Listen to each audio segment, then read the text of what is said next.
পালন ভূমিষ্ঠের পরে যখন পুত্র মুখ মহোৎসব দর্শন করেন, সেই পুত্রের মুখখানি দর্শন করে মাতৃহৃদয়ে যে বাৎসল্য প্রেমের আনন্দ, এক্ষেত্রে মা হলো আশ্রয়, সন্তান হলো বিষয়।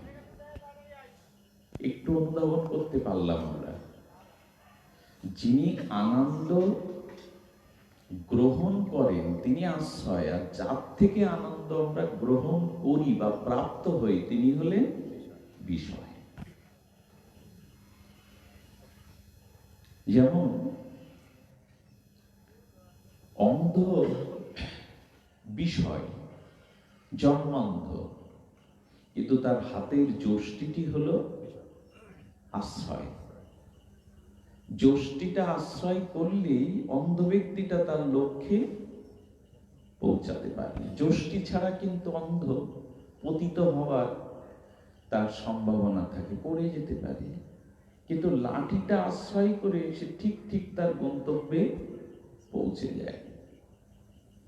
তাহলে এখানে আমাদের জ্ঞাতব্য বিষয়টা হলো যে আনন্দের বা সুখের আশ্রয় এবং বিষয়, এটি আমরা জানলাম। এখন জানতে হবে আশ্রয় এবং বিষয় এটি জানলেই আমরা রস নিষ্কাশন, রস নিষ্পত্তি, রসভাবে ভাবিত হতে পারবো না। এখানে একটু বলে রাখা ভালো, ভক্ত হলো প্রেম ভক্তি ভাব রসের আশ্রয়, আর শ্রী গোবিন্দ রসিকেন্দ্র মৌলি উনি হলেন বিষয়। আপনারা হলেন আশ্রয় আর গোবিন্দ হলো বিষয়। ভক্ত হলো আশ্রয় তত্ত্ব, রাধারানী হলেন আশ্রয় তত্ত্ব, শ্রীমান নিত্যানন্দ প্রভু হলো আশ্রয় তত্ত্ব, শ্রী গুরুদেব হলো আশ্রয় তত্ত্ব।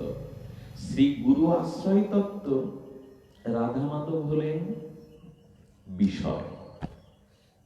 নিত্যানন্দ হলো আশ্রয় তত্ত্ব, বিষয় তত্ত্ব হলো গৌর রস, গৌর প্রেম, গৌর সংকীর্তন। রাধারানী হলেন আশ্রয়, আর রসিকেন্দ্র মৌলি গোবিন্দ হলেন রসের বিষয়। ভক্ত আশ্রয়, ভগবান হলো বিষয়। এই তো, তার মানে এখন আপনার আশ্রয় তত্ত্বে, ভক্ত হলো আশ্রয় তত্ত্বে। কিন্তু বলছেন যে আশ্রয় এবং বিষয় থাকলেও আনন্দ বা সুখ অনুভূত হয় না। আমাদের সব কথাগুলো এরকম একটু পেঁচালো।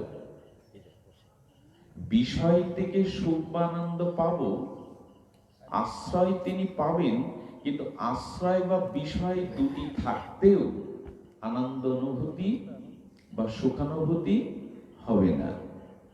আচ্ছা, একটু দৃষ্টান্ত এসছে, কোন পেটিকা মানে কোন বাক্সের মধ্যে তালাবদ্ধ করে কিছু মূল্যবান ধনরত্ন মণিমাণিক্য রাখা।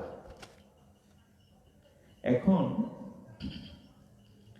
সেই পেটিকার মধ্যে সুরক্ষিত মণিরত্ন মূল্যবান বস্তুটা পেতে গেলে আপনি বাক্সে হাত রাখলে, তালাতে স্পর্শ করলে বস্তু পাওয়া যাবে তো?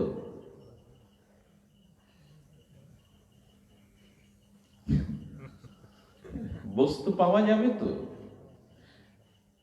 মানে পেটিকার মধ্যে যে মণিরত্নটা আছে, সেই মণিরত্নের পেটিকাতে হাত স্পর্শ করলে, তালাটা স্পর্শ করলে বাবা ভেতরের মণিরত্ন পাওয়া যাবে তো? যাবে না। যাবে কি? তালাটা, বদ্ধ তালাটা খুলতে হবে, এরপরেই তো মণিরত্নগুলোর সন্ধান পাওয়া যাবে। এই চাবিটা কি? এখানে পেটিকাটি, বাক্সটি হলো আশ্রয়, আর ওর ভিতরে মণিমুক্তাটি হলো বিষয়, কিন্তু একটা তালাবদ্ধ। সেই তালার চাবিকাঠি যদি আপনার কাছে না থাকে, তাহলে বাক্স স্পর্শ করে, তালাটা স্পর্শ করেও বিষয় সেই মণিমাণিক্য আপনি পাবেন না। তো এখানে বলা হচ্ছে যে সেই সুখাস্বাদনের, রস আস্বাদনের এই চাবিকাঠি কি? বলে এই চাবিকাঠি হলো প্রিয়তা, অনুরাগ। কি অভূতপূর্ব বিষয়! মানে আপনি ভক্ত আছেন, সব দীক্ষা নিয়েছেন, সদ্গুরুদেবের চরণাশ্রয় করেছেন, প্রগতির ভক্তির পথে এসেছেন, আপনি আশ্রয় তত্ত্ব। আর উপাস্য তত্ত্ব, আনন্দের কেন্দ্রায়িত, আনন্দের মূলাশ্রয় গোবিন্দ আপনার জীবনে আছে। কিন্তু আশ্রয় তত্ত্বে থেকেও, সদ্গুরু আশ্রয় গ্রহণ করেও আপনি রসিকেন্দ্র মৌলি রক্ষিশেষকর গোবিন্দের রসভাবে ভাবিত হতে ডুবে যেতে পারছেন না। তার কারণ চাবিটা আপনার হাতে নাই। এই চাবিটা হলো, শুধু সম্বন্ধ থাকলে হবে না, শুধু আশ্রয় বিষয় থাকলে হবে না, ওই আশ্রয় তত্ত্বে, বিষয় তত্ত্বের ভিতরে প্রিয়তা থাকতে হবে। খুব অপূর্ব একটা বিষয়, প্রিয়তা। আচ্ছা, জননী পুত্রকে ভালোবেসে আনন্দ উপভোগ করেন। বাৎসল্য প্রেমময়ী মা সন্তানকে করে করে অমৃত দুগ্ধ পান করিয়ে একটা আনন্দ পান। পুত্র হতে জননী যে আনন্দটা পাচ্ছেন, বিষয়রূপ পুত্র থেকে আশ্রয়রূপ মা আনন্দটা পাচ্ছেন। আচ্ছা, পাড়ার তো আরো অনেক রকম শিশু আছে, নিজের কোলের সন্তানের প্রতি মার যে প্রীতি ভাবনা, তার থেকে যে সুখ আনন্দ পায়, পাড়ার অন্য কোনো বাচ্চা থেকে কি তার পায়? পায় কি? পায় না। তার কারণ কি? তার কারণ হলো তার গর্ভস্থ সন্তানের প্রতি তার একটা মমতা, প্রিয়তা আছে। অন্য বাচ্চাগুলিকে তার ভালো লাগলেও ওই বাচ্চাগুলির প্রতি তার প্রিয়তার অভাব আছে। এই জন্য নিজ পুত্রের প্রিয়তার কারণে তাকে যতটা সুখ আনন্দ সন্তানের মুখ থেকে পায়, তার বাৎসল্যতায় অন্য সন্তানকে দেখে পায় না। একটাই কারণ, অন্য সন্তানের প্রতি তার প্রিয়তার অভাবে। প্রিয়তাটাই হলো ভগবানের রস আস্বাদনের চাবি। আমাদের দীক্ষা হয়েছে, আমরা সনাতনী হিন্দু, আমরা মহাপ্রভুর চরণে সমর্পিত আত্মা, কিন্তু আমাদের প্রিয়তা নেই ভগবানের প্রতি, গুরুদেবের প্রতি, ভজনের প্রতি। আমাদের প্রিয়তাটা চাবি নাই। আছে, মণিমাণিক্য বাক্সের মধ্যে আছে, আশ্রয় আছে, বিষয় আছে, কিন্তু চাবিটা নাই। এই চাবিটাই হলো প্রিয়তা। প্রিয়তার অনেক বিষয় এসছে, গতকাল আমি এই বিষয়টা কিন্তু জিনিসটা হৃদয় থেকে বের করতে পারছি না, এত অপূর্ব বিষয়। প্রিয়তাটা হলো কোনো মায়ের কোলে সদ্য ভূমিষ্ঠজাত সন্তানটি বিকলাঙ্গ, বিকৃত তার চেহারা। আচ্ছা, সেদিন ছিল পূর্ণিমার পূর্ণচন্দ্রের উদয়। পূর্ণিমা, পূর্ণচন্দ্র লালিমায়, স্নিগ্ধ জ্যোৎস্নায় আকাশ উদ্ভাসিত করছে, পৃথিবী প্লাবিত করছে স্নিগ্ধ লালিমা জ্যোৎস্নায়। আর মায়ের কোলে তখন ভূমিষ্ঠ হলো একটা কদাকার কুৎসিত বিকলাঙ্গ সন্তান। কেউ যদি মাকে গিয়ে বলে, মা আকাশের চাঁদ, চন্দ্র কত মধুর, কত তার সৌন্দর্য, হ্যাঁ, কত কবিকার, কত গীতিকার, কত সাহিত্যিক এই চাঁদকে নিয়ে কত কাব্য, গান, সঙ্গীত রচনা করেছে, দেখো মা চাঁদ কত সুন্দর, আর তোমার কোলের ছেলেটা না মা কেমন কদাকার, কুৎসিত। এটা আপনি মাকে বলে দিলেন, মা আপনার এই কথা মানবে? মা বলবে, শোনো, কোটি কোটি চাঁদ নীল নীলিমায়, লাল রক্তিমতায় কোটি কোটি চাঁদও যদি আকাশে ওঠে, আমার খোকার থেকে সুন্দর ওই চাঁদ না। এটা বলবে কিনা মা? বলবে কিনা? আকাশের চাঁদ তোমার কাছে সুন্দর হতে পারে, কিন্তু কোটি চন্দ্র উদিত হলে তার যে সৌন্দর্য আমার খোকার সৌন্দর্যের কাছে তা কিছুই। এর কারণ কি? এর কারণ হলো গর্ভধারিণী মায়ের সন্তানের প্রতি যে প্রিয়তা আছে, চাঁদের প্রতি ওই প্রিয়তা নাই। তেমনি ভগবানের প্রতি যদি প্রিয়তা না আসে, তাহলে ভগবান বিষয় হলেও, আমি ভক্ত আশ্রয় হলেও আনন্দ বা রস পাওয়া, এই জন্য আমরা আনন্দ পাচ্ছি না। ভজন তো আনন্দময়, ভজন তো রসময়, পরম চিন্ময়, কিন্তু এই সাগরে ডুবেও কেন আমরা আনন্দ পাচ্ছি না? তার কারণ একটাই, প্রিয়তার অভাব। ভক্তি সন্দর্ভে জীব গোস্বামী দৃষ্টান্ত এনেছে, কোন পোষা কুকুটিকে শিবা যদি রাত্রে খেয়ে যায়, কুকুটি মানে মরগ মুরগি, খুদকুড়ো দিয়ে আয় আয় করে ডাকে, 2-4 মাস একটা সম্বন্ধ তৈরি হয়ে যায়। কুকুটিটা মরগটা বড় করে কেন জানেন? আগামী বাসন্তী পূজায় জামাই মেয়ে আসবে, কালী পূজায় আসবে, বড় করছে কেন বুঝতে পারছেন তো? এই খুদকুড়ো দেয়, আয় আয় বলে ডাকে, সকাল সন্ধ্যা ওর একটা ঘর আছে তোলে। কিন্তু কি হয়, যখন শিবা মানে শ্রীকাল রাত্রে এসে ওটা ভক্ষণ করে, সকালবেলা ওটা একটু মন খারাপ হয় কিনা, যিনি পালন পোষণ করেছেন, হয় কিনা, তা আশা ভঙ্গ হয়। আচ্ছা, ওই একই বাড়ির মধ্যে মা ঘরে উঠে দেখলো যে বিড়াল কর্তৃক আক্রান্ত হয়ে 3-4টে ইঁদুর বিড়াল মেরে ফেলেছে, খেয়ে ফেলেছে। তো একই বাড়িতে মুরগিটা শিয়াল খেলে যতটা ওই মায়ের বুকে একটু ব্যথা, একটু বেদনা জাগে, ইঁদুরগুলো ঘরেই বিড়াল খেয়ে ফেললো, মেরে ফেললো, ওর জন্য কোনো শোক হয় কি? তার কারণ হলো এই কুকুরটির প্রতি মার যে মমতাটা, প্রিয়তাটা আছে, ইঁদুরের প্রতি সেই প্রিয়তা নাই। জীব গোস্বামী ভক্তি সন্দর্ভে তুলেছে। এই জগতে দেখবেন অগ্নি সাক্ষী করে, ব্রহ্ম সাক্ষী করে, বেদ মন্ত্র উচ্চারণ করে, দ্বিজ ব্রাহ্মণ ডেকে, কত আশীর্বাদে লাল সুতো হাতে বেঁধে বিয়ে হলো, কতটা পর্ব সারতে হলো, আশীর্বাদ থেকে শুরু করে বৈদিক মন্ত্র, ব্রাহ্মণ, দ্বিজ আশীর্বাদ, বিয়ে হলো। কিন্তু বিয়ের পরে সেই প্রণয়নী প্রেয়সী যুবতী স্ত্রীর প্রতি স্বামীরূপ এই মানুষটার, পুরুষটার প্রিয়তা জন্মালো না। তখন সে কি করে জানেন? তখন সে অনেকটা নিচে নেমে ধ্বংসোন্মুখ হয়ে অন্য কোনো যুবতী নারীর প্রতি তার দৃষ্টি গেল। যে বিবাহ করে বৈদিক মন্ত্র দিয়ে, সমাজের স্বীকৃতি দিয়ে, দ্বিজ ব্রাহ্মণের আশীর্বাদ করে যে সুন্দরীকে ঘরে আনলো, শুধু প্রিয়তার অভাবে ওর থেকে কুৎসিত কদাকার তার প্রতি তার চলে গেল টান। তার কারণ এর প্রতি তার প্রিয়তার অভাব, মনের প্রিয়তাটা অন্যখানে দিয়ে বসেছে।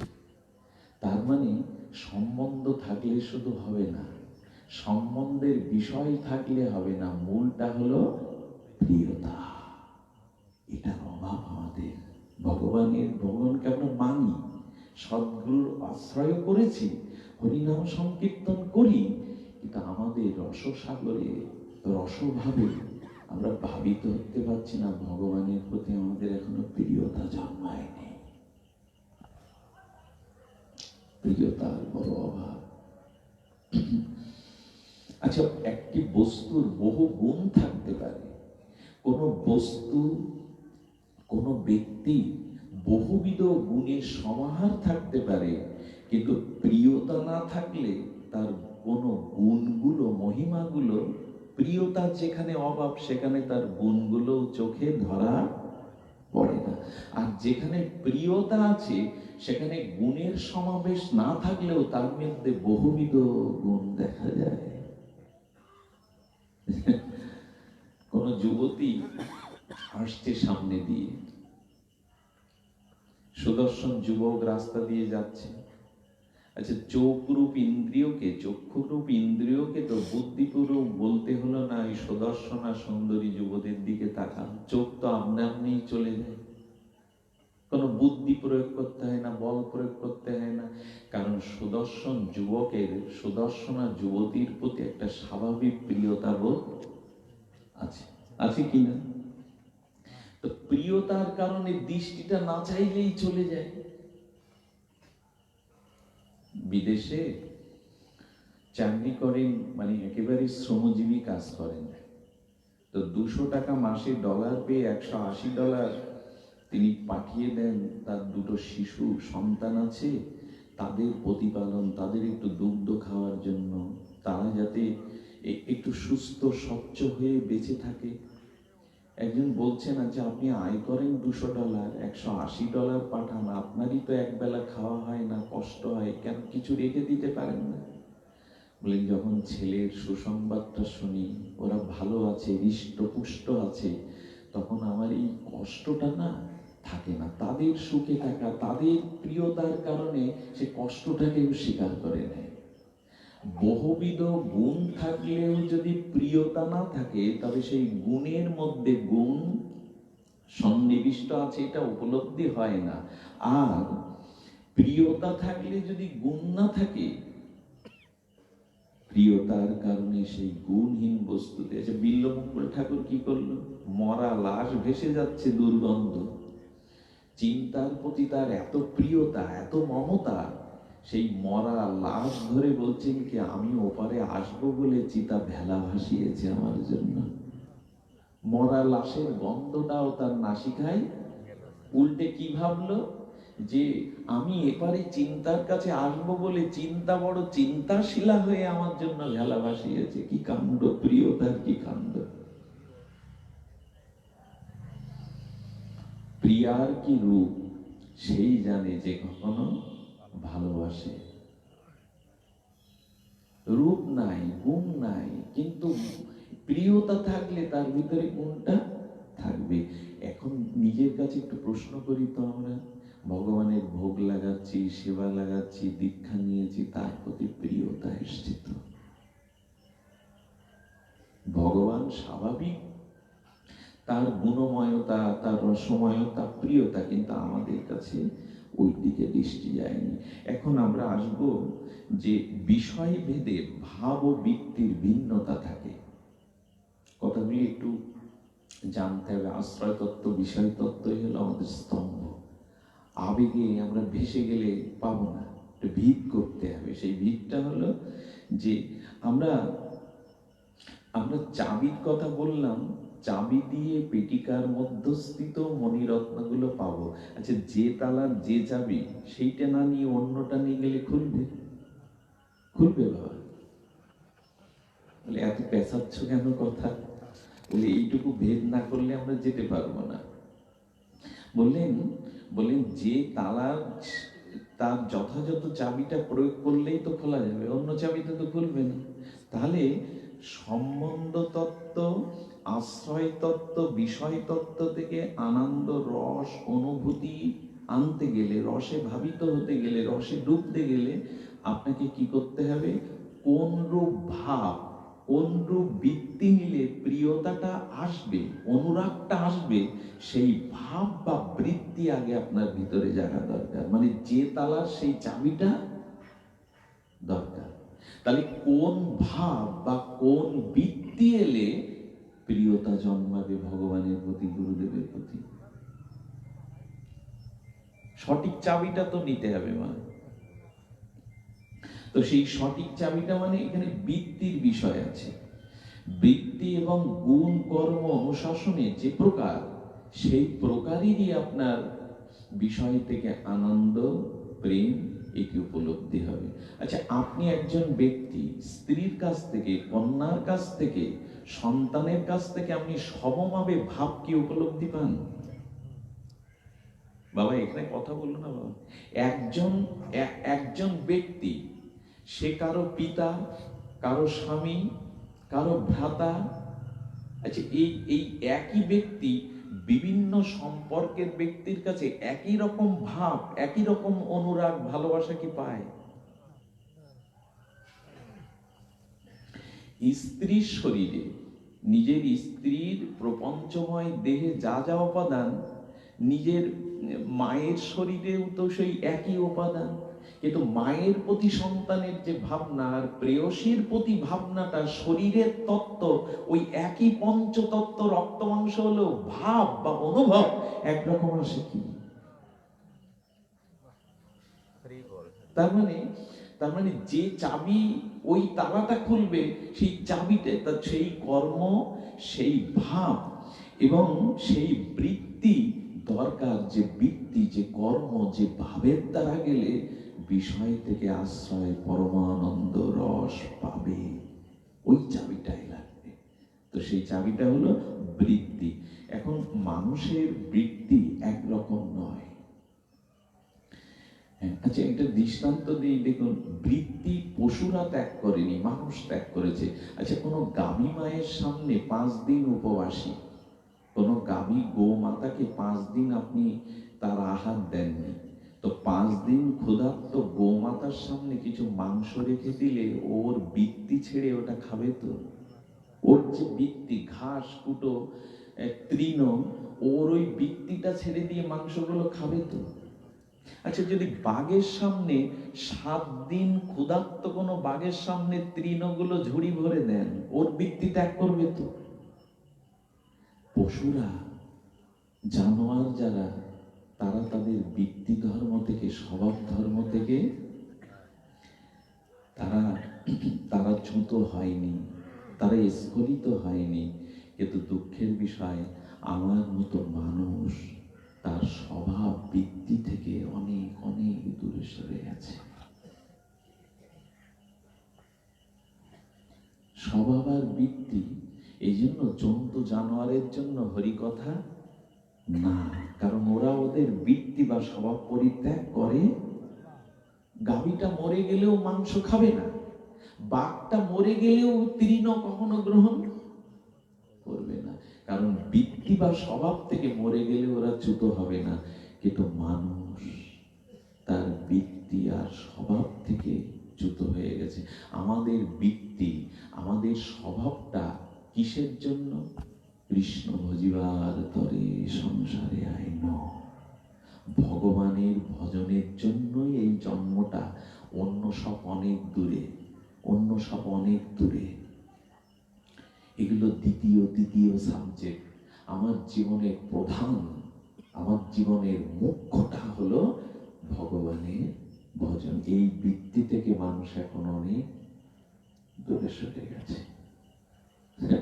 সংসার করা বউ ছেলে মেয়ের জন্য বাবা বাবা বদলায় না, আগে যে শব্দটা ছিল এটা দিয়ে না, আমার দিকে আসুক। যে বৃত্তিটা থেকে, ঠিক আছে, এই বৃত্তি থেকে আমরা সরে এসেছি। মানুষের মুখ্য কর্তব্য হলো ভগবত ভজন। সেই বিষয় বৃত্তি কর্ম থেকে সরে এসেছি। এক মহাত্মাকে নিয়ে গেছেন একজন, নিয়ে গিয়ে তার অট্টালিকা,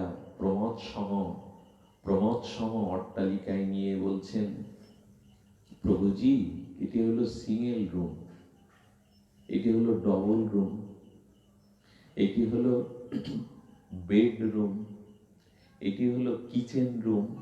এই বলতে বলতে সে বলেও বসেছে এটা হলো বাথরুম, ডবল আর সিঙ্গেল।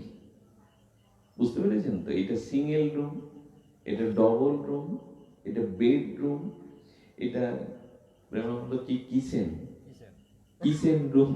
আমি চিকেন বলে ফেলেছি এক জায়গায়, তো চিকেনও তো ঢোকে, চিকেনও ঢোকে, চিকেন রুম বা হলো। এরপর বলছি এটা ডবল বাথরুম, এটা সিঙ্গেল বাথরুম। সাধু বাবা একটু মুখে এরকম হাত ঘষতে ঘষতে বলছে, বাবা তোমার কৃষ্ণের রুম কই?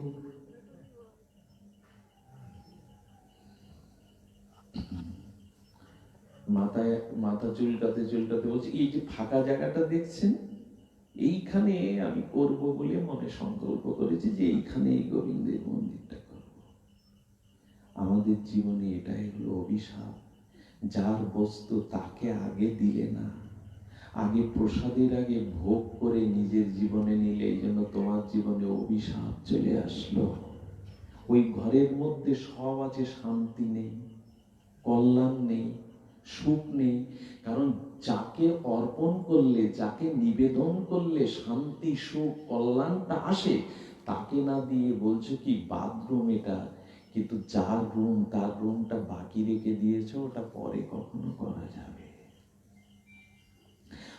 মহাপ্রভু বলছেন কৃষ্ণের সংসার করো, অনাচারটা ছেড়ে আগে তাকে দিতে শেখো।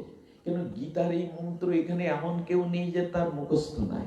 এখন বুলিয়া ওড়ায়, আমরা পাখির মতো বুলিয়া ওড়াই। যত করোষি যত নাশি যজ্জহৌষি দদাসি যত তপস্যৌষি কন্তেও, তো এটা বুলিয়া ওড়াই। তৎকুরুষ মদা প্রণাম, সব তাকে দাও।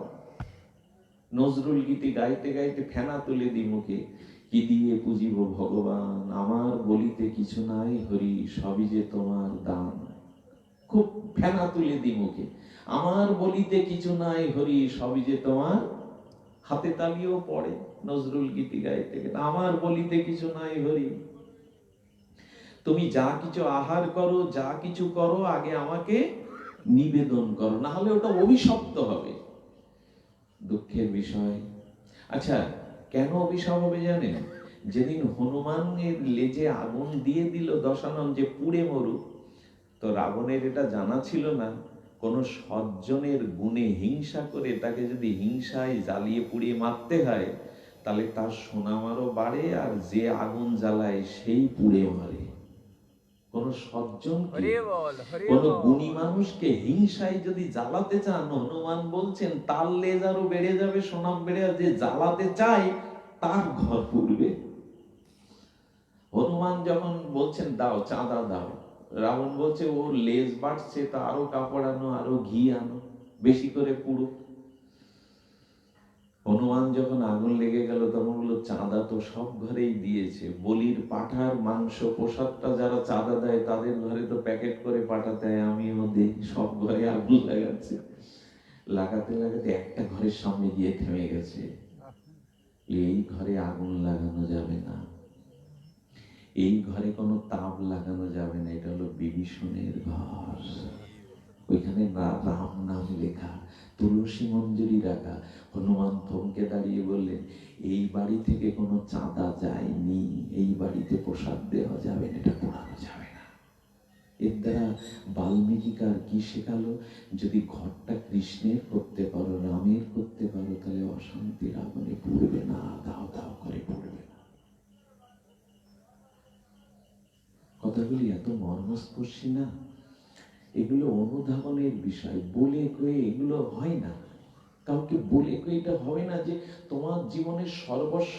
গীতায় বলে দিয়েছেন গতির ভর্তা প্রভু সাক্ষী নিবাস সারানাম শৌরিগ প্রভাব প্রলয়স্থানাং নিধানাম বীজম অব্যয়। আমি অব্যয় বীজ, আমাকে আগে অর্পণ করো, নালে অভিশপ্ত হয়ে যাবে তোমার জীবন। ছিল গুরু মহারাজজির পাঠে শুনেছিলাম, এক বন্ধু ছোটবেলার, সেই সাথী বন্ধুটা হয়েছে এক রাজ্যের রাজা, আর সেই গরিব বন্ধুটা এই ধনী রাজা বন্ধুর বাড়িতে একদিন গেল। বন্ধু তাকে আলিঙ্গন করে সহৃদয়তায় তাকে অভিনন্দিত করে যখন নিয়ে যাচ্ছে, বলছে তোর এই গেটটা কি সুন্দর, গেটটা কার রে? তো বলছে এটা গোবিন্দের। একটু প্রবেশ করে একটা পুষ্পিত পুষ্প কানন দেখে বলছে ফুলের বাগানটা তো নয়ন ফেরানো যায় না, বাগানটা কার? বলছে এটাও গোবিন্দের। রাজার রূপ বন্ধুটা বলছে এটাও গোবিন্দের। বাম পাশে দেখে স্বচ্ছ সরোবর, পদ্ম কমল দল ফুটেছে, ভ্রমর গুঞ্জনে আমোদিত করছে, বলছে এত সুন্দর সরোবর জীবনে দেখিনি, এটা কার? বলে এটা গোবিন্দের। রাজসভাটা কার? এত সুন্দর সাজানো, গোবিন্দের। একটু দূরে গিয়ে দেখে মন্দির, শ্রী গোবিন্দের, রাধা মাধবের মন্দির দেখে বলছে মন্দির কার? বলে এটাও গোবিন্দের মন্দির। বলে তাহলে তোর কি? তোর কিছু নাই? হ্যাঁ আমার আছে। আমার কি দেখবি? হাত ধরে মন্দিরের ভেতরে নিয়ে রাধা মাধবের দিকে তাকিয়ে বলছেন এই রাধা মাধব কেবল আমার, আর সব রাধা মাধবের। এই জায়গাটায় আসতে হবে আমাদের। আর সব গোবিন্দের, গোবিন্দই শুধু আমার। এই জায়গাটা যতদিন না আসতে পারবো, এই বৃত্তি, এই স্বভাব, এই কর্ম যতদিন আমার জীবনে না আসবে, ততদিন অভিশাপ ঘুচবে না, ঘর পুড়বে, বিভীষণের ঘর পুড়বে না। ভগবানকে যারা কিছু দেয় বাবা, বিনিময় কোনো স্বার্থ কামনা চাই না, তাদের অবস্থা কি হয় জানেন? আমার কণ্ঠ ধরে যাচ্ছে বলতে গিয়ে চোখে জল রাখা যায় না। আমি ঘটনাটা পাঠ করার পরে, জানার পরে স্তম্ভিত হয়ে গেছিলাম।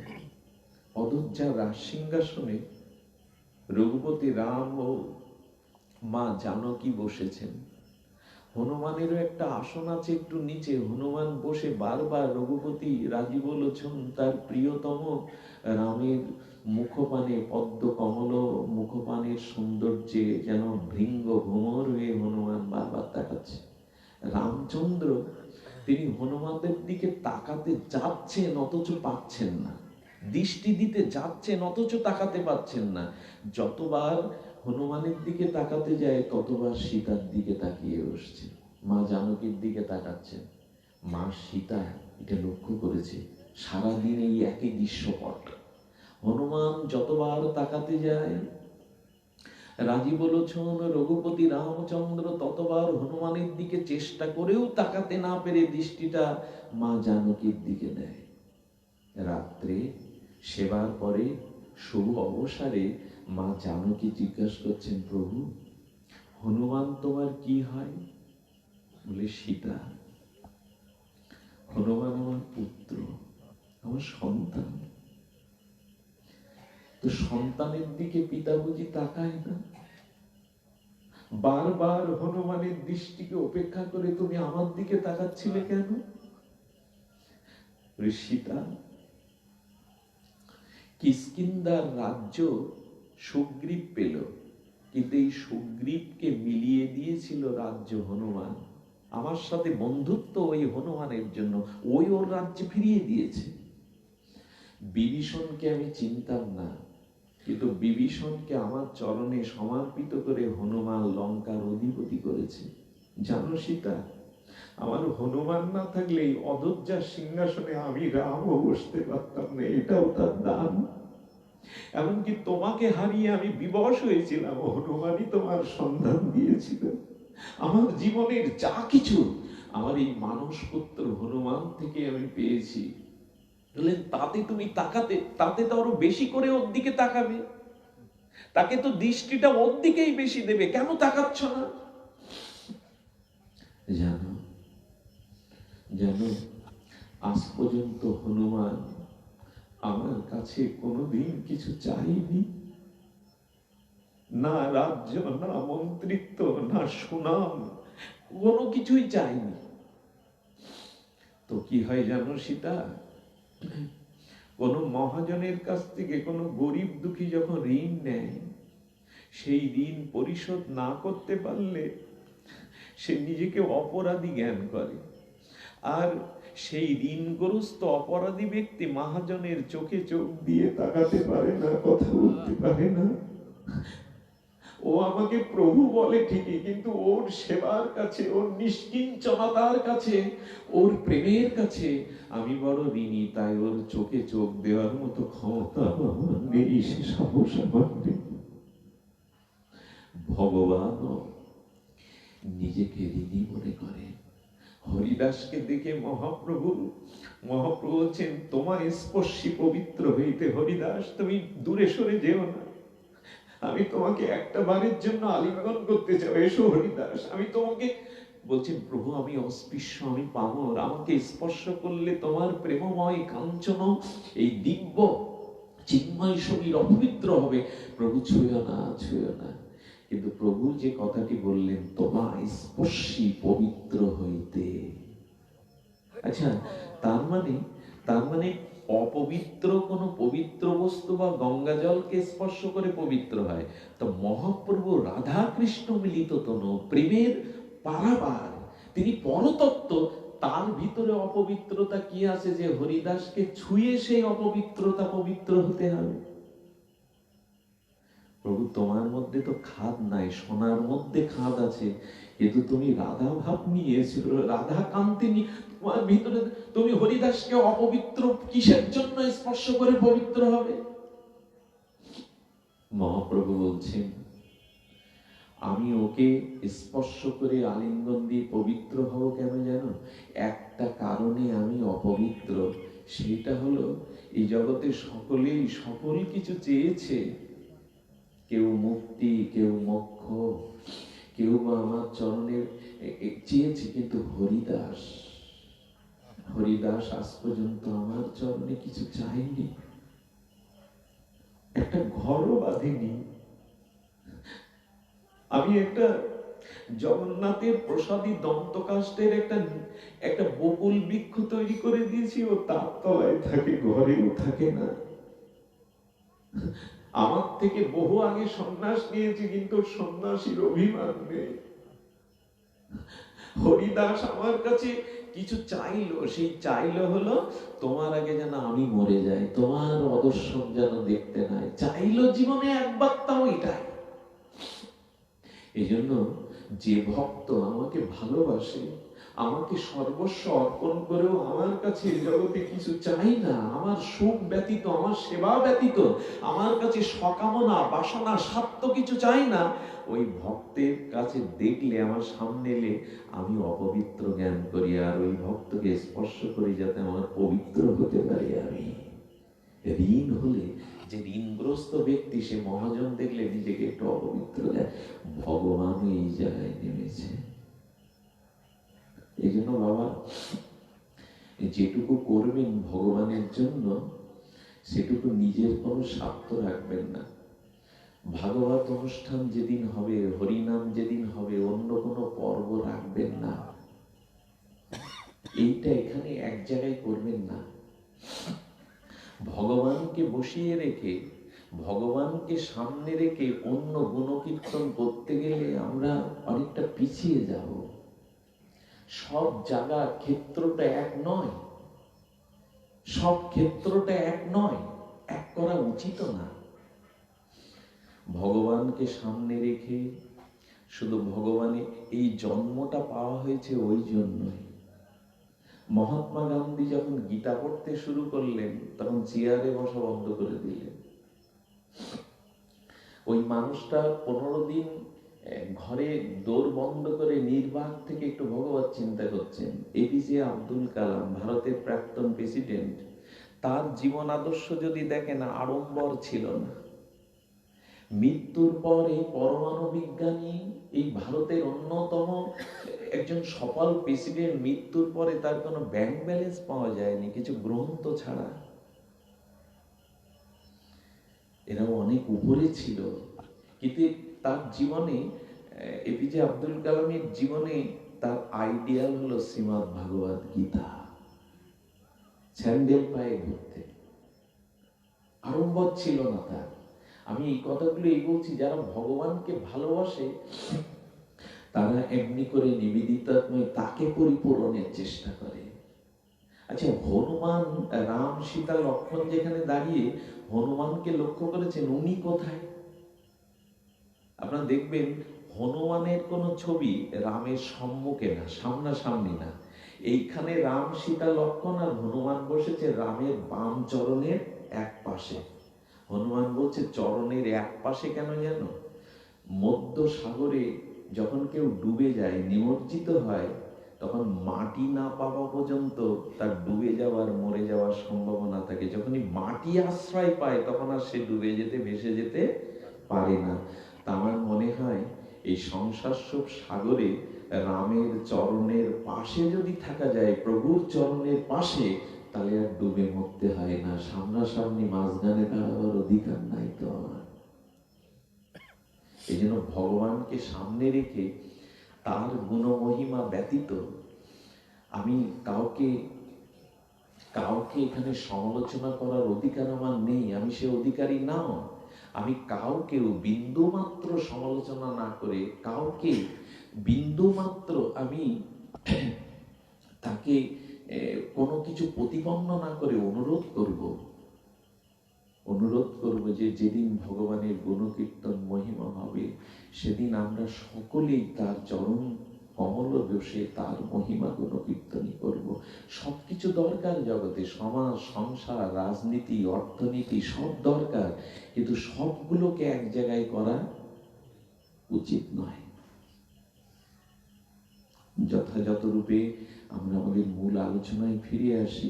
বলেছিলাম যে পশুরা তার বৃত্তি ত্যাগ করেনি, কিন্তু আমরা আমাদের বৃত্তি থেকে সরে এসেছি। ভগবানের প্রতি স্বাভাবিক প্রিয়তা আমাদের, কিন্তু সেই প্রিয়তা থেকে এখন আমরা অনেক শরীরকে প্রিয় করেছি, যা ধ্বংস হবে, যা আমার নাই তাদের প্রিয় করেছি, কিন্তু যার প্রতি প্রিয়তা তাকে প্রিয় করিনি। এটা হলো আমাদের। আচ্ছা, বৃত্তির তাৎপর্য অনুযায়ী, কর্মের তাৎপর্য অনুযায়ী প্রীতি বা যেটা প্রিয়তা ভাবায়, যেমন দৃষ্টান্ত দিয়েছেন।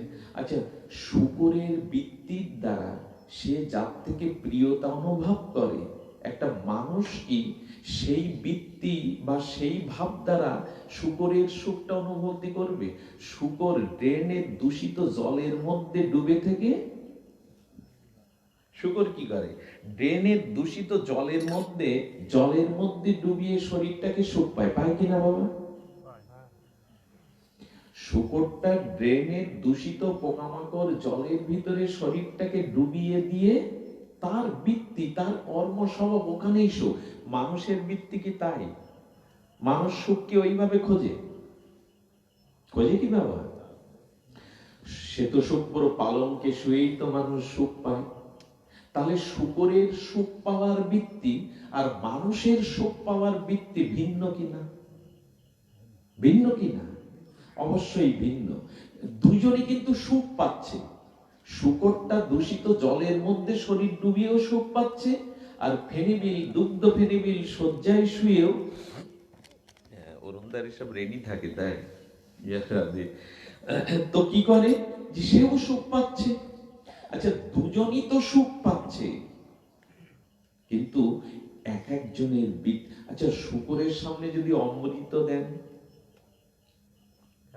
শূকরের সামনে যদি আপনি অমৃত দেন, পাবে কি বাবা? মুখ ঘুরিয়ে তো চলে যাবে। ওর প্রিয়তা বিষ্ঠার মধ্যে। কি অপূর্ব! দেখুন, এক একজনের বৃত্তি স্বভাব অনুযায়ী সে সেই বস্তুর থেকে সে জাতীয় সুখ নেয়। তাহলে অমৃত দিলে শূকরটা বিষ্ঠাতেই তার আস্বাদ্য বা সুখ। এই জন্য মানুষের উচিত হলো তার স্বভাব বৃত্তিটা ভগবানের প্রতি স্বাভাবিক প্রিয়তাটা আনা। অন্যখানে তার বৃত্তি বা স্বভাব চলে গেলে সে আনন্দ সুখ হতে বঞ্চিত হবে। আর সেটাই হচ্ছে এই জগতে। রূপ, যৌবন, মান, সম্মান, ভোগ বিলাসে মানুষ নিজের সফলতা করছে, নিজের আনন্দ খুঁজে বেড়াচ্ছে। আর যত সেই বৃত্তি, যেখানের যে বৃত্তির দ্বারা, যে স্বভাবের দ্বারা সে আনন্দটা পাবে, সেইখান থেকে সরে এসেছে অন্য জায়গায় বৃত্তিটা দিলে। ওই যে বললাম, অমৃত শূকরের সামনে রাখলে সে সুখ পাবে, আনন্দ পাবে না, বিষ্ঠাতেই তার সুখ। তেমনি মানুষের স্বভাব, তার হৃদয়ের স্বভাব বা বৃত্তি হলো একমাত্র আনন্দটা গোবিন্দ ভজনে, গোবিন্দ চরণে, রাধারানীর আনন্দ থেকেই তার সুখ। এই স্বভাব বৃত্তি থেকে ছেড়ে মানুষ যখন রূপ, যৌবন, ভোগ বিলাস, মান সম্মান, অনিত্য বস্তুতে সুখ খুঁজতে গেছে, তখনই তার জীবনে নেমে এসেছে অভিশাপ। যা পেলে আর পাওয়ার কিছু বাকি থাকে না, যা জানলে আর জানার কিছু অবশেষ থাকে না। সেই জানলাব্ধা চাপাদাং লবাং মান্নাতে নাদিকাং তত। এটাই যা পেলে আর পাওয়ার, যা দেখলে আর দেখার কিছু বাকি থাকে না। এই জন্য আমাদের উচিত হলো আমাদের বৃত্তি বা স্বভাবটা আশ্রয় তত্ত্ব থেকে একমাত্র বিষয়রূপ কৃষ্ণ, বিষয়রূপ ভজন, ভগবত ভজন রূপ বিষয় থেকেই আমাদের বৃত্তি স্বভাবগুলো আনন্দ নেওয়া উচিত। এই কারণে একটা লাইনে শেষ করে দিয়েছে, একটা লাইনে ইতি টেনে দিয়েছে, কৃষ্ণ বিনা সুখ দিতে নাহি অন্য জন, থাকিলেও বিদ্যা কোটি উচ্চ কুলে। বাবা কলির ব্যাস অবতার বৃন্দাবন দাস ঠাকুরের কলম। আবার বলি না, 10 বার বললেও পুরাতন মনে হবে না কথাটা। কৃষ্ণ বিনা সুখ দিতে নাহি অন্য জন, থাকিলেও বিদ্যা কোটি উচ্চ কুলে জন্ম। খুব উচ্চ কুলে জন্ম নিলাম, কোটিপতি হলাম, বিদ্বান হলাম, এতে সুখ নাই। কৃষ্ণ বিনা সুখ দিতে নাহি অন্য, কারণ বিজ্ঞানানন্দ ঘন, চিদানন্দ ঘন, সচ্চিদানন্দ ঘন রসৈক তিষ্ঠতি। ঋষিরা বলে দিয়েছেন, বোমাই বা তাতসকাম নালপে সুকমস্তি। এইটা আমাদের বৃত্তিটা সুখ বা আনন্দ পেতে গেলে আপনার আমার স্বভাব বৃত্তিটা কোন দিকে দিতে হবে? বলে সুখ যদি পেতে চাও তাহলে যেখান থেকে সুখের উৎপত্তি, যেখান থেকে সুখের প্রবাহ, সেই দিকেই দৃষ্টি দাও। তা আমরা বিষয়, সুখের বিষয় কাকে বললাম? রসিকেন্দ্র মৌলি, রসিক শেখর, আনন্দ ঘন, বিজ্ঞানানন্দ ঘন, প্রেমানন্দ ঘন, ভক্তি রসৈক তিষ্ঠতি। একমাত্র গোবিন্দের মধ্যে, রাধারানীর চরণেই আছে এই পরা শান্তি, পরা প্রাপ্তি। আর কোন স্থানে, আর কোন বস্তুর মধ্যে প্রকৃত রস, প্রকৃত আনন্দ নেই। এমনি বললে কি আমরা মেনে নেব? আজ আমাদের বৃত্তি, আমাদের স্বভাব ভোগ বিলাসে, রূপ যৌবনের দিকে। বললেন জগতে আনন্দ নাই তা নয়, জগতে আনন্দ আছে, তার নাম বিষয়ানন্দ। আর ভজনে আনন্দ কি আছে? ভজনানন্দ, প্রেমানন্দ, চিদানন্দ। একটা জড় আনন্দ, একটা চিত আনন্দ। তো এই জগতের এক কৃষ্ণ ভজন ব্যতীত, এক গৌর গোবিন্দের চরণ ব্যতীত আর যে বস্তু জগতে আছে, সেই বস্তুগুলোর ভিতরে সুখ আছে, তবে সেটা বিষয়ানন্দ। প্রেমানন্দ সুখ একমাত্র প্রেম সম্পদ।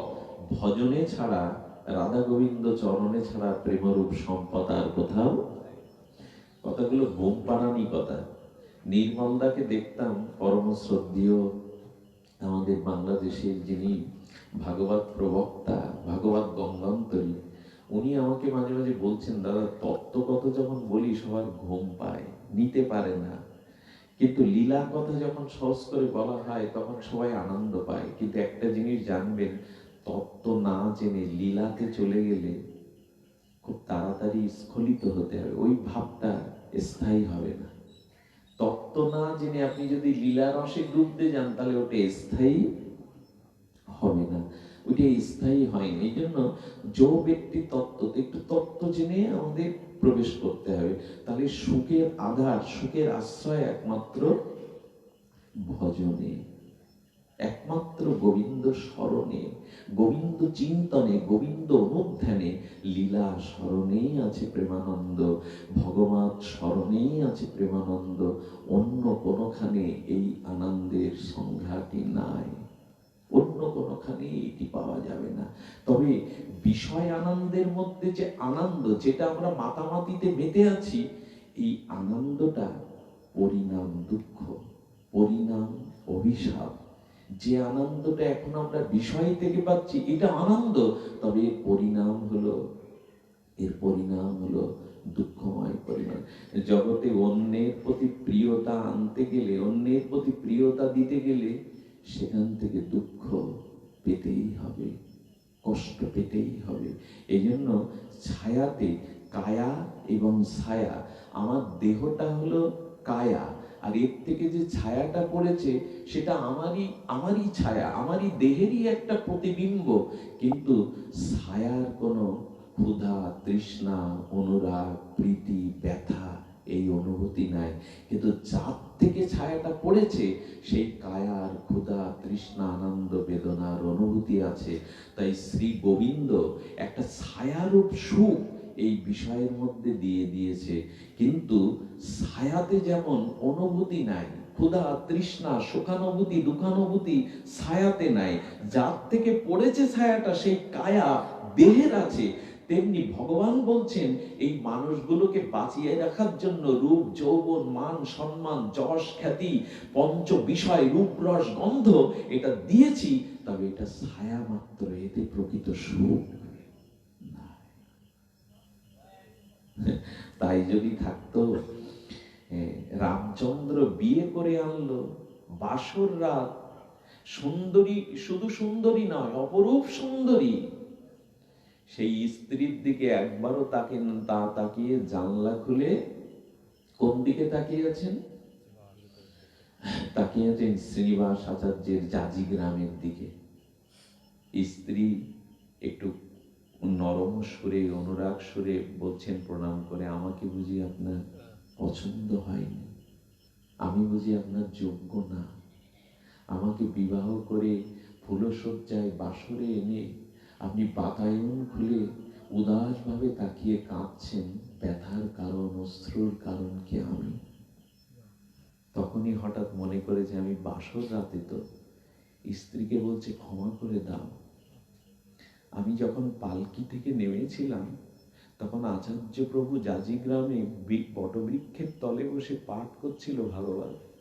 আমাকে দেখে ভক্তদের বলছেন, ওই দেখ কি অপূর্ব যৌবন, কি অপূর্ব সুদর্শন যুবক, এই যৌবনটা, এই সম্পদটা যদি ও রাধা মাধবের ভজনে লাগাতো, ও তো কাম কামনায় বিনাশের পথে চলেছে, যদি ভজনে লাগাতো যৌবনটা। ওই কথাটা কান দিয়ে ও হৃদয়ে তীরের মতো বিদ্ধ হয়ে গেছে। তাই জানলা খুলে জাজিগ্রামের বলছেন, জানো আচার্য প্রভু আমাকে এই কথাটা বললো, তারপর থেকে আমার কোনো কিছু ভালো লাগছে না, ওনার ওই কথাটাই আমার বুকে বিঁধে আছে। স্ত্রী দূরদৃষ্টি পরায়ণা, স্ত্রী সহধর্মিণী ওনাকে প্রণাম করে বললেন, আমি অনুমতি দিচ্ছি, আপনি এখনই এই বাসসজ্জা ছেড়ে শ্রী গুরুদেবের চরণে চলে যান। আমি জানি আপনার মন এখানে নেই, আর যার মন নেই তার শরীরটা পেয়েও কিছু পাওয়া হয় না। আপনার মন যেখানে চলে যান, গুরু মহারাজ যদি কখনো ফিরতে বলে সংসারে, সেদিনই ফিরবেন, আমি অনুমতি দিলাম। এরা সুখ পায়নি। আমরা ঠিক সুখের অনুসন্ধান জানি না।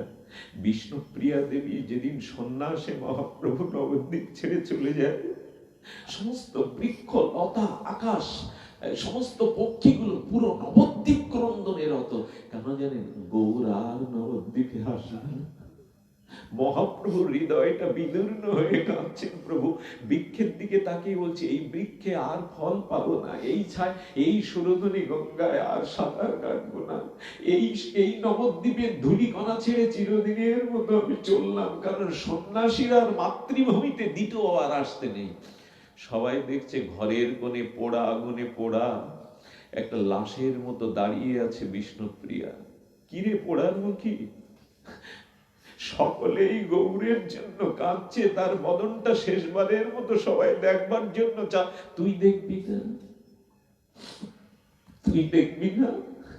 এই কথাটা, গৌর কথাটা কানে গেলে আছাড় খেয়ে ধুলোর উপরে শুয়ে এইভাবে একটা লাশের মতো পড়েছে। মহাপ্রভু আসছিলেন, প্রিয়াজিকে দেখে মহাপ্রভু থমকে গিয়ে দাঁড়িয়ে বললেন, কে এভাবে ধুলায় পড়ে আছো? কে তুমি? প্রিয়াজি বলছেন, প্রভু এই পতিত পাবন প্রেম দানে জগতের সকলেই ধন্য হলো, আমি সেই যে অভাগিনী, আমি কি নিয়ে থাকবো, কি নিয়ে বাঁচবো? প্রভু বললেন, কে তুমি? বললেন, আমি গৌরাঙ্গ প্রিয়া। বললেন, না, তুমি কৃষ্ণ প্রিয়া হও, তুমি বিষ্ণু প্রিয়া হও। এই জীবন যৌবনটা ভজনের জন্য, ভজন করো।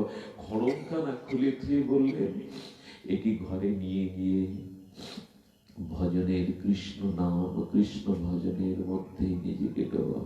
এরা সুখ খুঁজেছিল কোথায়? সনাতন গোস্বামী তিনি রাজমন্ত্রিত্ব ছেড়ে একটা শীতের দিনে তার একটা আত্মীয় দেখছে, ইনি রাজা ছিলেন, ইনি প্রধানমন্ত্রীর পদে আসীন ছিলেন, হোসেন শাহ, ইনি খালি গায়ে পৌষের শীতের দিনে পথ চলছেন, তাই নেপালের একটা দামি কম্বল কিনে গায়ে জড়িয়ে দিয়েছিলেন। ওই কম্বলটা নিয়ে কাশীতে চন্দ্রশেখরের ভবনে মহাপ্রভুর সামনে যখন সনাতন গিয়ে প্রশ্ন করছে, খোঁচা খোঁচা দাড়ি, পথে কতদিন খাওয়া হয়নি, যিনি রাজমন্ত্রী সনাতন, রাজ পদমর্যাদা ছেড়ে ওই কে একটা আত্মীয় তার গায়ে নেপালি একটা কম্বল জড়িয়ে দিয়েছেন। কম্বলটা গায়ে দিয়ে মহাপ্রভুর চরণে যেই পড়েছে, প্রভু হাসি মুখে, সনাতন এসেছো, সনাতন এসেছো, যেই একবার তাকিয়েছে মহাপ্রভু অন্যদিকে তাকাচ্ছেন, ওর দিকে তাকাচ্ছেন না। আসলে খুব অনুভূতি সম্পন্ন মরমী লোক এক জায়গায় বসলে মুখে কথা বলা লাগে না, অনেক কথা যাও যে বলে কোনো কথা না বলি।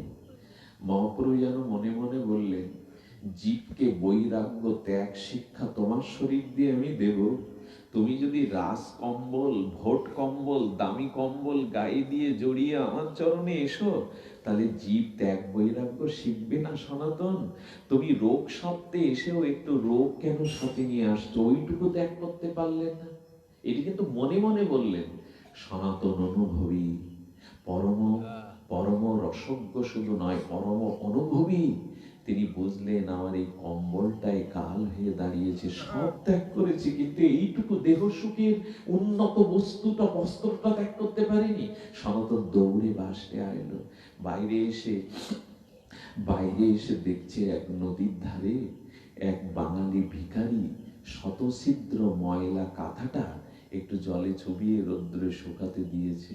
সনাতন রাজমন্ত্রী, পৃথিবীর অদ্বিতীয় পণ্ডিত প্রবার, উনি গিয়ে বলছেন, ওগো ওগো আমায় একটু ভিক্ষা দেবে? আহারে, রাজমন্ত্রী সনাতন বলছে আমায় একটু ভিক্ষা দেবে? ওনার রূপ আপাদমস্তক দেখে বলছেন, ভিখারি পেলে তুমিও ঠাট্টা করছো? তোমাকে দেখে মনে হয় রাজপুত্র, তোমার গায়ে নেপালি কম্বল জড়ানো দাবি, তুমি তুমি আমার কাছে ভিক্ষা চেয়ে ভিখারিকে ঠাট্টা করছো? সনাতন বলছেন, এই জগতে এই মুহূর্তে আমার থেকে কাঙাল কেউ না, তুমি দেবে। কি চাই তোমার? বললেন, তোমার ওই ছেঁড়া কাঁথাটা আমায় দেবে, খুব প্রয়োজন আমার, দাও তোমার ছেঁড়া কাঁথাটা আমায় দাও। নিজের কম্বলটা খুলে দিয়ে শতছিদ্র ময়লা কাঁথাটা গায়ে দিয়ে প্রভুর সামনে আসার সাথে সাথে প্রভু জড়িয়ে ধরলেন। এবার হয়েছে, এবার হয়েছে, খুব সুখে থাকবো, খুব ভোগ বিলাসে মেতে থাকবো, মান সম্মান মর্যাদা নিয়ে জগতের মালা পরবো। তাদের দ্বারা গৌর ভজন হবে না, তাদের দ্বারা রাধারানীর ভজন হবে না।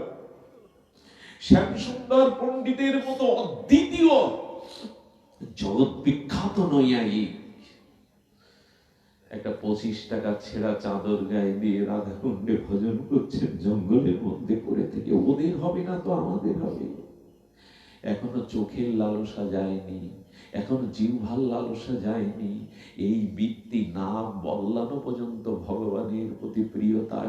কতটা চোখের জল ফেলেছো, কতটা পটের কায়ায় রক্ত ছড়িয়েছো যে তুমি ভগবানকে ভালোবাসতে শিখেছো? তার জন্য কি ত্যাগ করেছো তুমি যে তুমি তাকে ভালোবাসবে?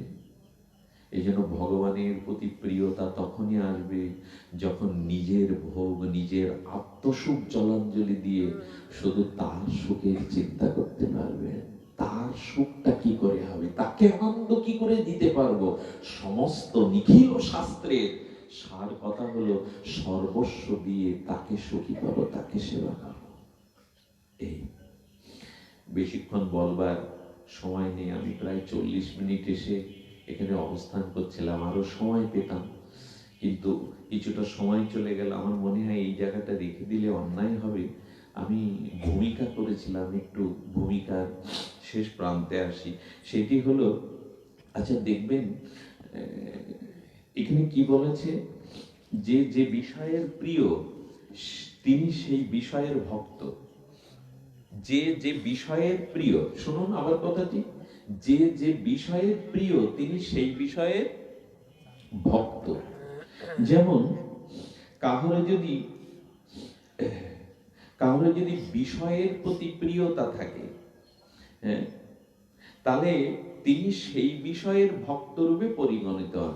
আচ্ছা, কেউ যদি মিষ্টান্ন খেতে খুব ভালোবাসে, তাহলে তাকে আমরা কি বলি? ইনি খুব মিষ্টি ভক্ত বলি কিনা? মিষ্টি ভক্ত বলি কিনা? যে যে বিষয়ের খুব প্রিয় তাকে সেই বিষয়ের বলা হয় ভক্ত। আচ্ছা, যে মাংস খেতে ভালোবাসে সপ্তাহে 5 দিন, তাকে কি বলি? ইনি মাংস ভক্ত। সিনেমা দেখতে যে খুব ভালোবাসে তাকে বলি সিনেমা ভক্ত। যে যে বিষয়ের প্রিয়তা তাকে আমরা সেই বিষয়ে একটা বিশেষণ দিয়ে দিই, সেই বিষয়ে তিনি ভক্ত। আচ্ছা, যিনি মাকে, গর্ভধারিণী মাকে খুব ভালোবাসেন, মায়ের আদেশ ছাড়া এক পাও চলেন না, তাকে কি বলি? ইনি মাতৃ ভক্ত। যিনি পিতাকে ভালোবাসেন তাকে বলি উনি পিতৃ ভক্ত। তার মানে যে যে বিষয়ের ওপর কারো প্রিয়তা থাকে সেই বিষয়ের ভক্ত। আমি দাবি করতে পারবো তো আমি গোবিন্দ ভক্ত, আমি রাধারানীর ভক্ত, কারণ ওই বিষয়ে আমার প্রিয়তা আছে তো, ওই বিষয়ের জন্য আমি নিজের সুখ জলাঞ্জলি দিতে পেরেছি তো। যে আমি দাবি করি বিল্বমঙ্গল কৃষ্ণ ভক্ত, এই দাবি করতে পারবো যদি আমার বৃত্তি বা স্বভাব প্রিয়তার দিকে না যায়। যে যে বিষয়ের প্রিয় তাকে তো সেই বিষয়েরই ভক্ত বলা হয়। তাহলে গোবিন্দ, গোবিন্দ নাম, গোবিন্দ গুণকীর্তনে, গোবিন্দ ভাবনাতে আমাদের প্রিয়তা আসছে তো। যদি না আসে তাহলে জানবেন জানবেন কিছু হয়নি। আর এই জন্য একটা বারবার কথা এসছে, কথাটি অপূর্ব। এই কথাটি অপূর্ব হলো যে যদি আপনি নিজ সুখ জলাঞ্জলি দিয়ে তার প্রিয়তা, তার সুখের ভাবনা ভাবতে পারেন জীবনে, তাহলে কি হবে? তখন নির্গুণা, বিশুদ্ধা, অনুরাগ, প্রিয়তার কারণে তখন গোবিন্দ সেবা বিনা, গুরু সেবা বিনা, মহৎ সেবা বিনা আপনার সুখ আর অন্য কিছুতে পাবেন না, কোনো কিছুতে পাবেন না। এই জন্য আমাদের ভগবানের প্রিয়, আর এখানে বারবার বলছেন প্রিয়তা না এলে সুখ পাওয়া যায় না।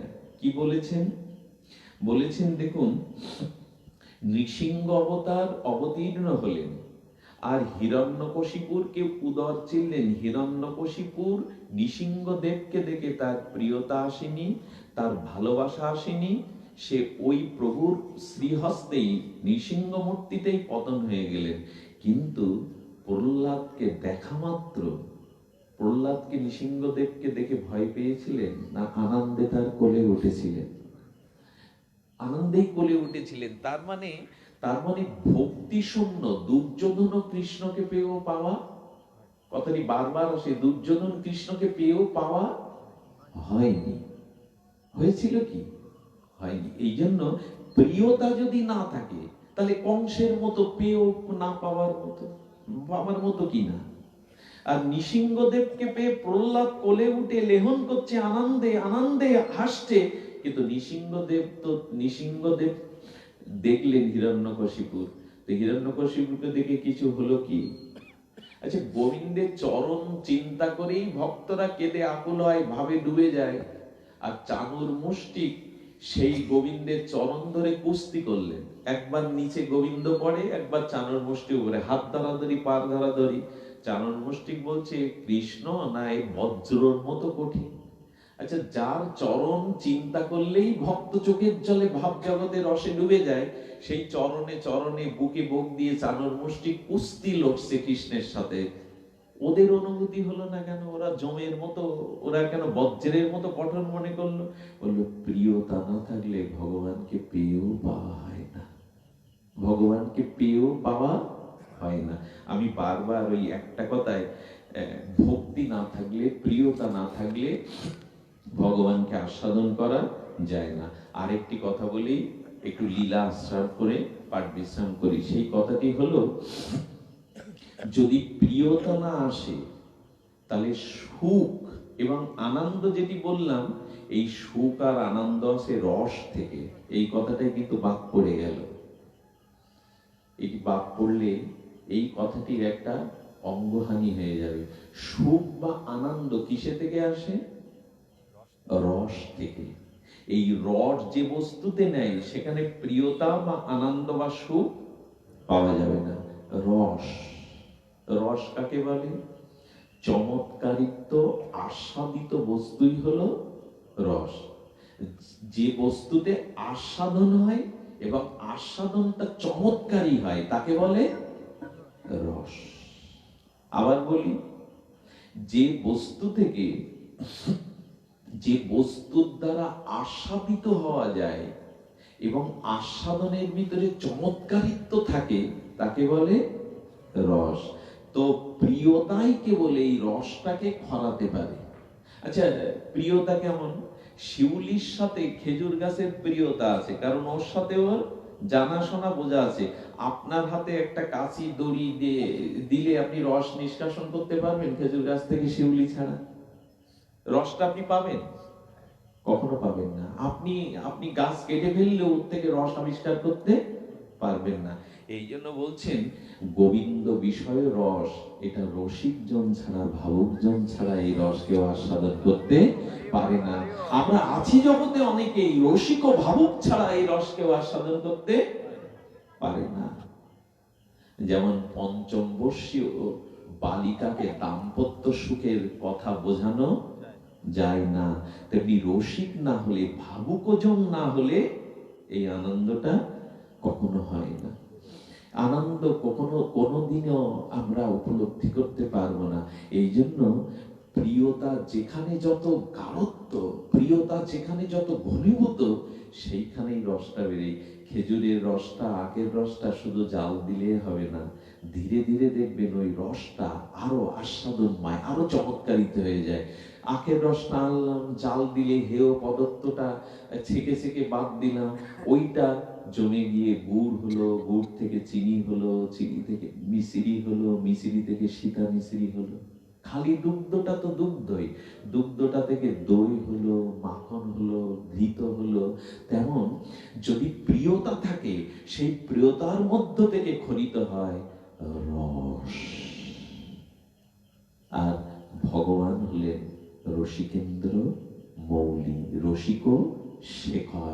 একমাত্র এই রসিকজন, ভাবুকজন কেবল এই আনন্দটা পেতে পারে। এইখানে আপনাদের একটা কথা স্মরণ করিয়ে দেই, এই রসিক, ভাবুক, রসতত্ত্ব, আশ্রয় তত্ত্ব, বিষয় তত্ত্ব যা কিছু, এটা নির্ভর করছে আপনার একমাত্র সরলতার উপরে। কিসের উপরে? এই সব কিছু, যা কিছু তত্ত্ব আমরা একটু নাড়াচাড়া করলাম, এই সব কিছু নির্ভর করছে আপনার সরল। যার ভিতরে সরলতা নেই, আমি লিখে দিতে পারি, সে ভগবান পাবে না। সরল শব্দটা কয় অক্ষরে? দন্তুস্ব র ল। এই 3 অক্ষরের মধ্যে রাম, সীতা, লক্ষণকে পেয়ে যাবে। দন্তুস্বতে সীতা, রতে রাম, আর লতে সরল হলেই রাম লক্ষণ পাওয়া যায়। তার দৃষ্টান্ত শুনুন, অপূর্ব দৃষ্টান্ত এসছে, এটা না বললে হৃদয় প্রস্ফুটিত হবে না। সেটি হলো চম্পা এবং সরলা। চম্পা এবং সরলা দুটি মেয়ে, একেবারে পল্লী গ্রামে, 11 আর 10, দুটো মেয়ে জন্ম থেকেই খুব সরল, গ্রামে বাস করে। তো কি করেছে, একদিন ভাগবত পাঠ হচ্ছে, ওরা ওখানে গিয়ে বসেছে। বলে সাধু দর্শন হলে সাধুর কৃপাতেই ভগবানকে দর্শন করা যায়। এই বর্ষির মতো বিঁধে গেছে। চম্পা সরলা বলছে সাধু দর্শন হলে ভগবানকে পাওয়া যায়, চল দিদি। চম্পাকে বলছে সরলা, চল দিদি। বলে কোথায়?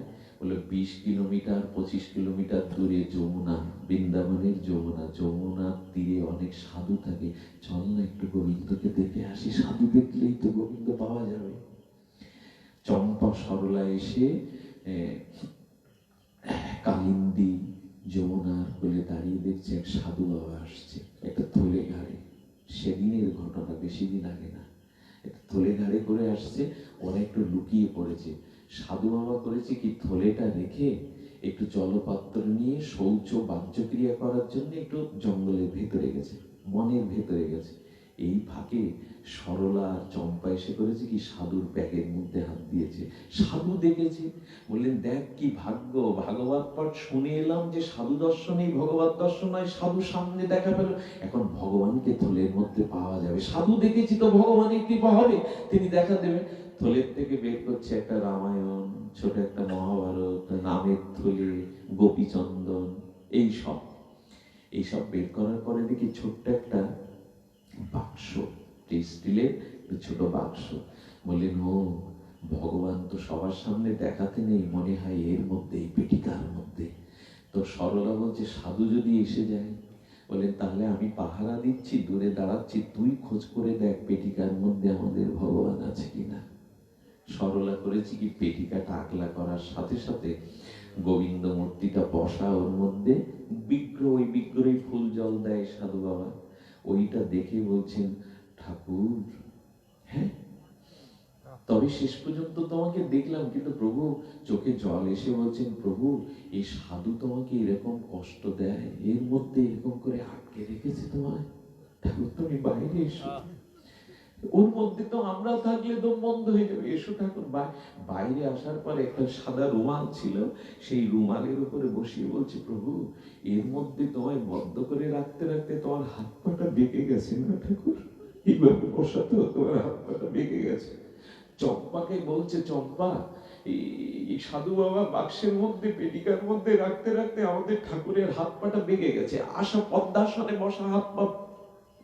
বললেন, পাগলি রে, ওর মধ্যে থাকলে তো তুই আমিও হাত পা বেঁকে যাবে, একটু টেনে দে, একটু টেনে দে হাত পা গুলো। যতবার হাত পা গুলো টেনে নেয়, বিগ্রহ তো বিগ্রহই রয়েছে। বললেন, ঠাকুর তুমি তুমি তুমি একটু সরল হয়ে দাঁড়াও না, আমাদের একটু সুখ, একটু দাঁড়াও না, কতদিন এর মধ্যে বসে একটু দাঁড়া। চম্পা দূর থেকে বলছে, পাগলিনী, পাগলি মেয়ে, আরে ওই যে আমাদের কাছে ছোট মাখন আছে, মাখনের কোটে একটু মাখন দিয়ে টান, মাখনটা খুব নরম, ওইটা দিলে ভগবানের সুখ হবে, উনি হাত পা ছেড়ে দেবেন। মাখন দিয়ে চোখের জলে, দাঁড়াও প্রভু, একটু দাঁড়াও, তোমার সুখ। অনেক মন্ত্র জানলেও ভগবান পাওয়া যায় না, অনেক পাণ্ডিত্য থাকলেও পাওয়া যায় না। এই সরলতার কাছে ভগবান পরাভূত হয়ে যখন বলছেন, প্রভু মাখন চোখের জল দিয়ে টানছি, তুমি একটু দাঁড়ালে আমাদের সুখ হবে, যেই বলেছে তোমার সুখ হবে, গোবিন্দ প্রকাট হয়ে দাঁড়িয়ে গেলেন। কাছে যে ফুল তুলসী যা এনেছিল, ভগবান দেখবো তাকে দেব, চরণে দিয়ে দুই বোন চোখের জলে প্রণাম করে বলছেন, আমাদের জীবন ধন্য প্রভু, তুমি কৃপা করে দেখা দিয়েছো। সঙ্গে সঙ্গে সঙ্গে সঙ্গে চম্পা বলছেন, ওই সাধু বাবা আসছে। তখন বলছি, ঠাকুর তুমি তুমি বসো, এর মধ্যে বসো, এই বাক্সের মধ্যে বসো, তবে তুমি এরকম পুজো হয়ে থেকো না, কষ্ট হবে তোমার। ওইভাবে বাক্সের মধ্যে বসা, কিন্তু সোজা, সেই সোজা অবস্থায় রেখে দৌড়ে পালিয়ে আড়ালে দেখছে, সাধু বাবা আমাদের ঠাকুরকে আবার কষ্ট দেবে না তো। তখন এসে দেখে গোবিন্দ সোজা হয়ে বসা, ঢাকনা দেওয়া যাচ্ছে না। বলেন, ও এতদিন তোমার ভজন করলাম, কাছাকাছি রাখলাম, তুমি আমার কাছে বাঁকা, কোনোদিন সরল হয়ে সোজা হয়ে তো দাঁড়ানি। ঘর সংসার ছেড়ে তোমার চরণে পড়ে রয়েছে, তুমি তো আমাকে এভাবে দর্শন দিয়ে সোজা হয়ে আজকে সোজা হয়ে দাঁড়ালে, ও আমার কাছে তাহলে তুমি বাঁকা। গোবিন্দ মধুর স্মৃত হেসে যে কথা বলেছিলেন, শোন, যার ভেতরের ভাব বাঁকা, আমি তার কাছে বাঁকা ঠাকুর, যার ভেতরটা সরল, আমি তার কাছে সোজা ঠাকুর, আমি তার কাছে সোজা ঠাকুর। এক বুড়িমা রাধাকুণ্ডের পাশ দিয়ে যাচ্ছে, হঠাৎ করে একটা পাথর পেয়ে মনে হলো, এ কি গিরিরাজ? সরল তো, আসলে ওটাকে পাথর কে ছুঁড়েছে, ওইখানে ফেলে দিয়েছে। তো এক সাধুকে গিয়ে বলছে, সাধু বাবা আমি কি ভগবান পেলাম, শিলা পেলাম? সাধু বাবা বলছেন, এতে যদি ও সরল বুড়ি তো বুঝতেই পারছে। তো বলছেন, হ্যাঁ এটি তোমার ভগবান এই রূপেই তোমার কাছে এসছে। হ্যাঁ, গোল মাটাল ওর নাম রাখলো, বুড়ি সরল, ওদের ভাষায় গোল মাটাল। সেই গোল মাটালকেই ভগবান মনে করে ফুল তরুষি দেয়, আরতি দেয়, মঙ্গল আরতি দেয়, বিদ্যা হয়ে গেল। গোবিন্দ প্রসন্ন হয়ে বলছেন, ভগবান না হলেও একটা গোল মাটাল ঢেলাকে নাম দিয়ে যে পুজো করে, ওর স্থান বৈকুণ্ঠে। পার্শ্বদকে পাঠিয়ে বলছেন, ওকে নিয়ে এসো, আমি আর ওকে জগতে রাখবো না, ওর যে বিশ্বাস, ওর যে সরলতা, নিয়ে এসো। ভগবানের পার্শ্বদের বলছে, বুড়িমা চলো।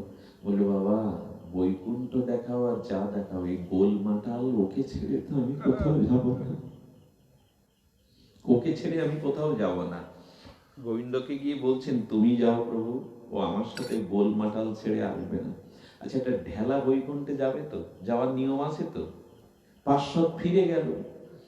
গোবিন্দ স্বয়ং এসে বলছেন, আমি এসেছি তোমায় নিতে, চলো। আমার পাশাদ হয়ে ওখানে সেবা করবে, চলো। বললেন যেতে পারি ভগবান, আমার গোলমাটাল ভগবানকে সাথে নিতে হবে। গোবিন্দ বলছেন ওটা নিয়ম নেই। বলে তাহলে তোমার নিয়ম আমি মানলাম না। যারা ঘরে রাধা মাধব ডেকেছেন এরকম ভালোবাসবে। সাক্ষাৎ নারায়ণ আর লক্ষ্মী এসেছে কাশিতে, এক গুরুদেব, তার গায়ে কুষ্ঠ, সে কেবল শিষ্যের কোলে মাথা রেখে একটু ঝিমানি আসছে। নারায়ণ এসে বলছেন কি, তোমার এই কুড়ে ঘরের মধ্যে একজনের বেশি ধরে না, আমি লক্ষ্মী নারায়ণ তোমার গুরু ভক্তি থেকে দর্শন দিতে এসেছি, তুমি একটু বাইরে এসো। বললেন ঠাকুর, বৈকুণ্ঠ ছেড়ে যখন এসেছো আমার গুরু ভক্তির কারণে, তখন তোমাকে দরজার পাশে একটু দাঁড়িয়ে থাকতে হবে, কারণ আমার গুরুদেব কোলে মাথা রেখে একটু ঘুমাচ্ছেন, এর বাদে আমি তোমার কাছে যেতে পারবো না। একে বলে প্রিয়তা, একে বলে ভালোবাসা। ভালোবাসার সম্পদ ছেড়ে আমি যাব না। লক্ষ্মীকে বলছেন নারায়ণ, এই হলো গুরু ভক্তি। এই নিষ্ঠাটাই আমি মানুষের চাই, যেটা সহজে হয় না, গুরু কৃপায় হয়েছে। তখন বলছেন ঠিক আছে, তোমার এই গোলমাটাল ভগবানের সব নিয়ম ছেড়ে আমি ওকে আমার বৈকুণ্ঠে নিয়ে যাব, চলো এখন তুমি আমার সাথে চলো। এটাই বলবার জন্য এই কথার অবতারণা করা, যে একটু সরল প্রাণে ভগবানের ভজন, হরি কথা এগুলি নিতে থাকুন। একটু একটু ভজন। আর প্রথম যেটা শুরু করেছিলাম, তাকে দিয়ে দিন, তাকে দিয়ে দিন, তাকে দিয়ে দিন। দেওয়া কি বলবো, এখানে নাম করাটা উচিত নয়, তাদের ভজনে ক্ষতি হবে। আমার সামনে এমন কিছু ব্যক্তি আছে যারা স্ত্রী পুত্র সংসারের থেকে ভগবানকে গুরুত্ব দেয়। দিয়ে দিন। আমাদের কানপুর আছে না, এই কানপুরে একটা বিরাট ফ্যাক্টরিতে অ্যাক্সিডেন্টে মানুষ মরত, লোকসান হতো। একদিন এক সাধু বললো, বাবা তোর এই ফ্যাক্টরিটা রামের নামে লিখে দিতে পারবি, রঘুপতি রামের নামে রেজিস্ট্রি করে দিতে পারবি? পরে একটা রাম মন্দির কর। রামচন্দ্রকে মন্দির করে রেজিস্ট্রি করে লিখিয়ে দিয়েছে যে ফ্যাক্টরি রামের। কি করে জানেন, সারা দিনের শেষে যখন আরতি হয়, সকাল সন্ধ্যা আরতি হয়, ভোগ লাগায়, আরতির সময় খাতাটা নিয়ে ওই ম্যানেজার সত্ত্বাধিকারে রামকে শোনায়, আজকে এই আয় হয়েছে, এই ব্যয় হয়েছে, এই কর্মচারীদের বেতন। এক সাধু দাঁড়িয়ে দেখছে রামচন্দ্রকে আয় ব্যয় শোনাচ্ছে খাতা দেখে, এবং খাতাটা ওনার চরণে রেখে পূজা করে বিশ্রাম দিয়ে পরের দিন মঙ্গল আরতি দিয়ে খাতাটা ওনার অনুমতি দিয়ে তোলেন। বলেন বাবা এইটা কেন? বললো লস হচ্ছিল, মানুষ মরছিল। এক সাধু বাবা বললেন, ভগবানকেই দিয়ে দাও তোমার যা। জানেন তারপর থেকে কেউ আর মরেনি, তারপর থেকে আর লোকসান খেতে হয়নি, কারণ আমার রামই রক্ষণাবেক্ষণ করছেন। এটা দিয়ে দিন না, একটু তাকে দিয়ে দেখুন সুখটা কোথায়। নেওয়ার মধ্যে সুখ নাই, দেওয়ার মধ্যেই আছে উৎসব, দেওয়ার মধ্যেই আছে আনন্দ। আমি একটু হাত জোড় করতে হবে, আমার হাত জোড় করতে হবে।